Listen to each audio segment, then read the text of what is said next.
So this is an update to yesterday's video. We spent the rest of the day hiking south. The air is still filled with smoke, but we've come down about 3,000 feet in elevation, so it's definitely a little bit better as far as breathing goes. Still not great, which is why I look like an extra from Mad Max. I'm standing in a dried up lake bed. 3 years ago, this was a lake, Lake Edison.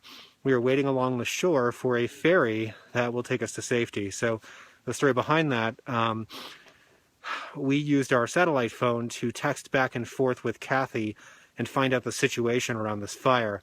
Now, we've already dodged a couple of fires, but both of those were relatively small. This one is much larger. It's not very far south of us, and it straddles the path we were planning to take to Mount Whitney.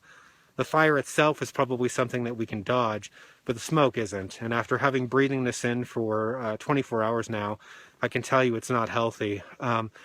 Several counties have had health advisories declared in places like Independence and Lone Pine because the smoke is so thick.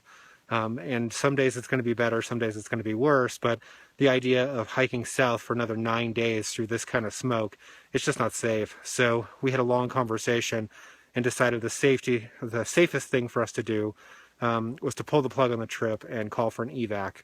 So we let Kathy know that we were going to need a ride out. She very graciously agreed to come and pick us up. So we are making for Vermilion Resort. We're standing along the shore, and I'm going to slowly pan around here so you can see the shore.